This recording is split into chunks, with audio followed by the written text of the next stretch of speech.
Assalamualaikum warahmatullahi wabarakatuh.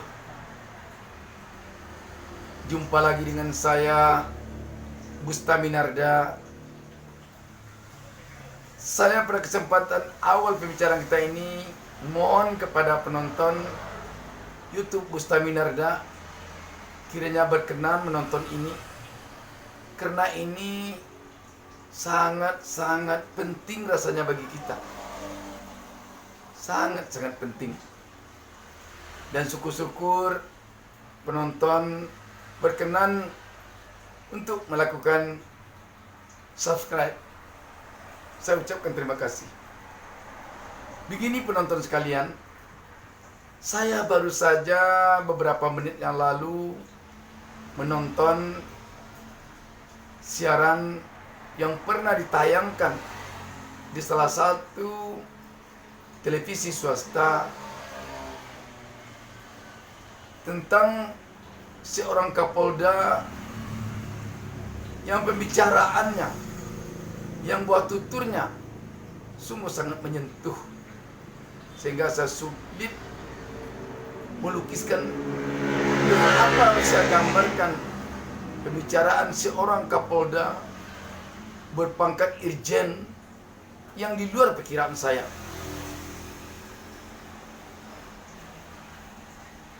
Antara lain dia mengatakan bahwa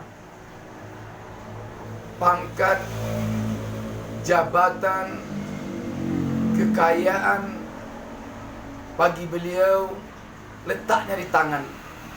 Tidak pernah beliau letakkan di dada. Sehingga beliau tidak begitu mencintai jabatan, tidak begitu mencintai harta kekayaan, tidak begitu mencintai mobil mewah, tidak begitu mencintai rumah mewah. Bagi beliau, kecintaan kepada orang miskin, kecintaan kepada rakyat biasa, kecintaan kepada penulis, kecintaan kepada orang yang bertobat setelah membuat kesalahannya dan berjanji tidak akan mengulangi lagi, melebihi kecintaan beliau kepada pangkat, jabatan, dan seluruh hawa dunia lainnya. Aduh, seorang Kapolda kok bisa bicara begini? Yang selama ini sulit saya bayangkan bila bicara. Padahal saya baru saja sebelum itu menonton bagaimana seorang anak mempidanakan ibunya. Dan beberapa hari sebelumnya saya juga melihat sendiri seorang anak memukul orang tua lelakinya. Dia juga anak lelaki. Banyak orang yang memegangnya, banyak orang yang melerainya, namun dia seperti kemasukan setan, tidak mau berhenti memukul orang tuanya yang telah terduduk. Ketika dia sepak, langsung terduduk. Setelah duduk, dipukul lagi, ditinju lagi. Waduh. Dan teringat saya waktu saya masih kecil-kecil dulu, seorang teman saya ketika disuruh berhenti bermain karena hari sudah sore, dia ambilnya sandal kulit yang tebal, dilemparkan kepada orang tuanya, langsung orang tuanya tertidur.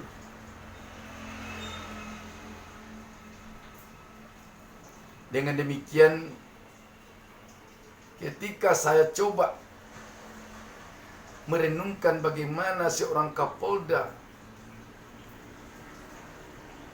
saya sebut saja Kapolda Sulawesi Selatan, kalau saya tidak salah tadi,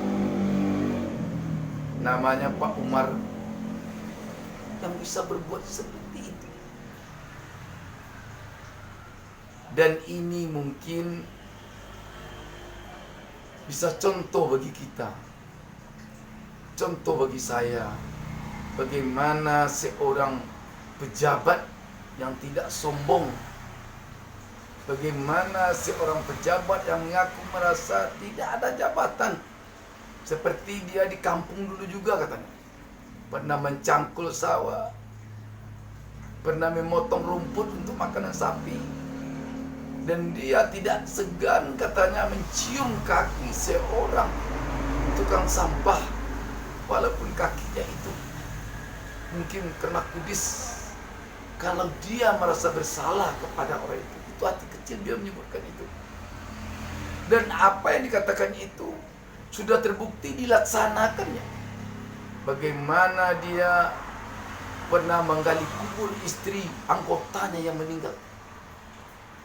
Bagaimana dia membawa beras tanpa mau dibantu oleh judannya kepada orang miskin yang membutuhkan. Bagaimana dia berhenti ketika melihat orang miskin. Bagaimana dia menerapkan sholat di awal waktu, setiap waktu. Bagaimana dia memungut sampah. Yang dilihatnya ada sampah baik di kantor mutma. Beliau mengatakan keteladanan. Untuk itu saya sampaikan di sini. Pertama pada diri saya sendiri. Apa yang dilakukan Bapak Kapolda ini perlu kita contoh. Pertama yang harus dicontoh tentu oleh polisi di lingkungan sendiri. Jangan menjadi polisi sombong. Jangan menjadi polisi yang seakan-akan tidak akan pernah pensiun. Jangan menjadi polisi yang tidak menggambarkan seorang pengayom masyarakat. Demikian juga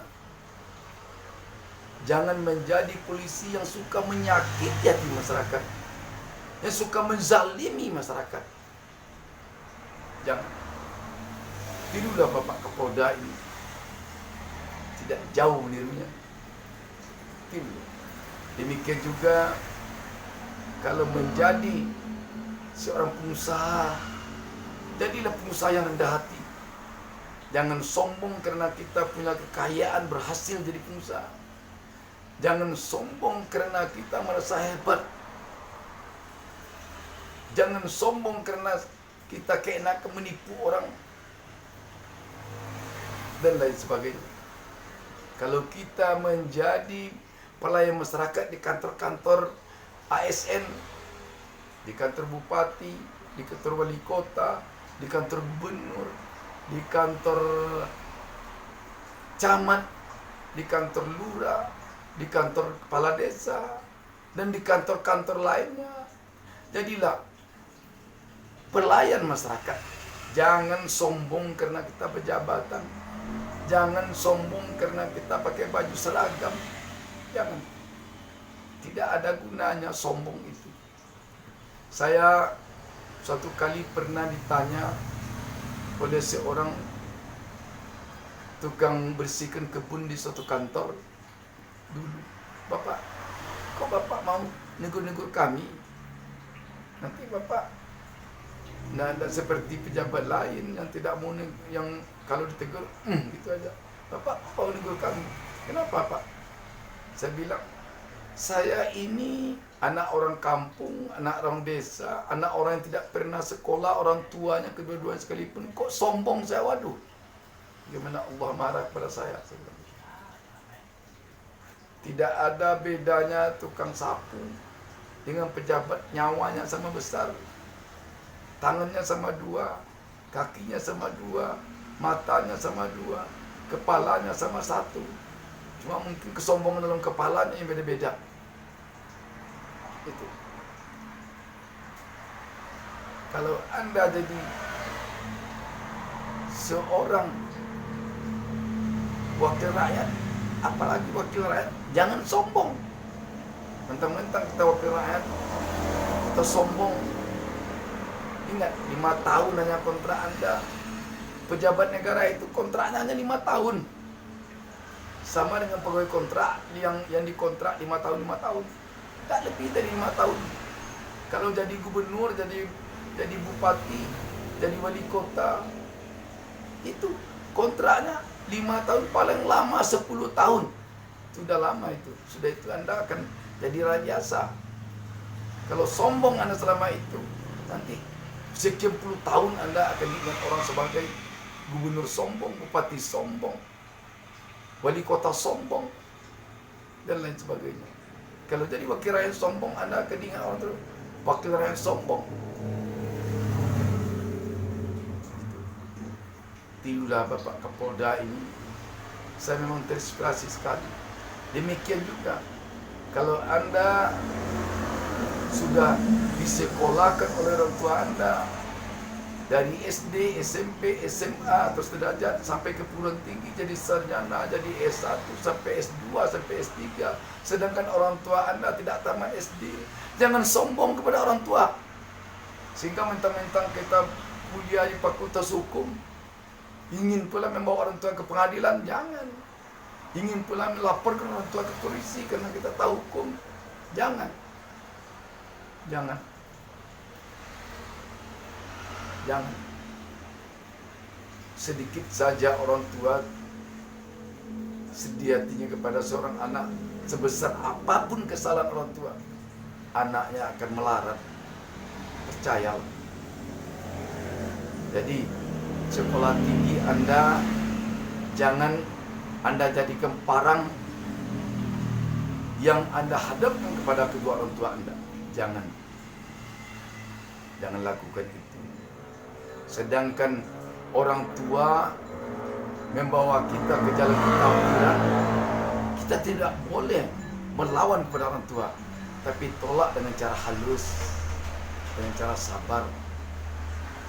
Sebab ingatlah, ibu itu 9 bulan 10 hari rela mengandung kita, dan Allah mempercayakannya kepada perut ibu kita untuk kita diam di sana 9 bulan 10 hari. Setelah itu Allah mempercayai orang tua kita mengasuh kita, ibu kita menyusui kita, ibu kita dan ayah kita menemani kita tidur. Hinggap saja 1 ekor nyamuk, 1 ekor lalat di kandang kita, itu dia halal itu. Tidak tega dia kalau kelihatan olehnya 1 ekor nyamuk menghinggapi anaknya, menggigit pipi anaknya, dia halal itu. Ketika orang tua sedang senang tidur, kita menangis karena popok kita basah, orang tua tidak bangun. Orang tua bangun. Kadang-kadang kita waktu kecil, sambal ini tidak mau tukar dengan sambal ini, lauk ini tidak suka tukar dengan lauk ini, baju ini tidak suka tukar dengan baju ini. Waduh. Kadang-kadang kita malas bangun pagi waktu kecil, orang tua yang membangunkan, orang tua yang memandikan. Kalau orang tua mendapat sesuatu, dia tidak ingat anaknya yang diingatnya, dan dia tidak ingat dia sendiri yang diingatnya anaknya, ini untuk anak saya. Kalau pejabat jatuh dari jabatannya, yang diingat, waduh bagaimana anak saya. Kalau orang tua kita pengusaha jatuh dari usahanya, dia ingat, bagaimana anak saya. Itu. Jadi orang tua sungguh sekejam apapun orang tua kita, jangan kita mencoba menjadi anak durhaka kepada orang tua kita. Sekejam apapun orang tua kita, jangan.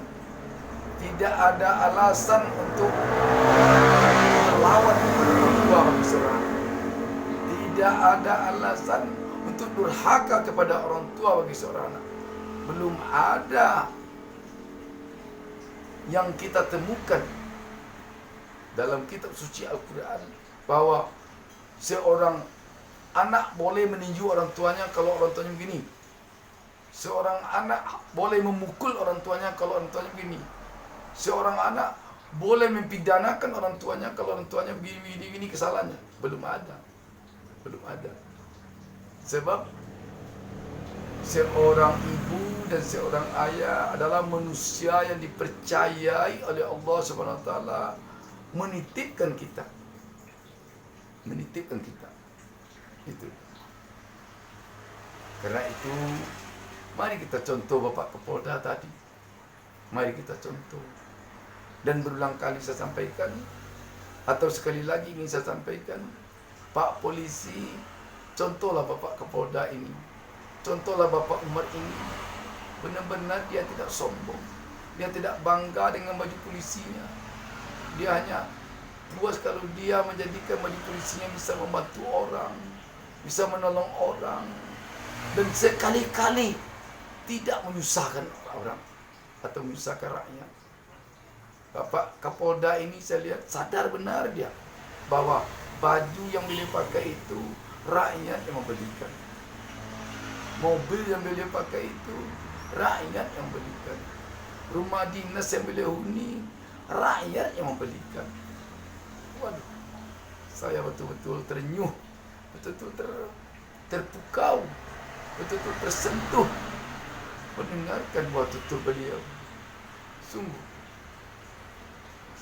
bagaimana Allah menitipkan kesempurnaan kepribadian kepada beliau. Bagaimana Allah menitipkan ketinggian moral kepada beliau. Bagaimana Allah menitipkan harga diri yang begitu indah kepada beliau. Ya Allah, semoga seluruh polisi di Indonesia ini bisa mencontoh kepribadian Bapak Kapolda ini, baik yang berpangkat tinggi sekalipun dari beliau, apalagi yang berpangkat rendah dari beliau. Tidak saja polisi yang berada di wilayah hukum beliau, tetapi untuk polisi seluruh Indonesia. Dan tidak saja polisi, tapi seluruh pejabat di Indonesia. Dan tidak saja pejabat, seluruh manusia yang ada di Indonesia ini.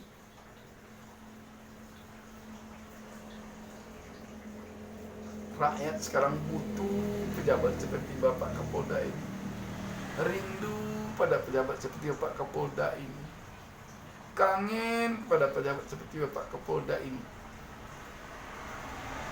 Kangen sekali, rindu sekali.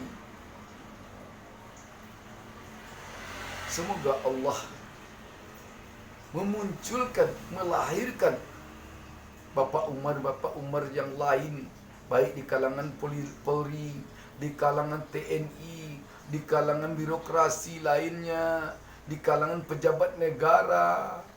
Semoga Allah menitipkan, memunculkan, melahirkan Bapak Umar yang lain di posisi manapun, di lapisan masyarakat manapun.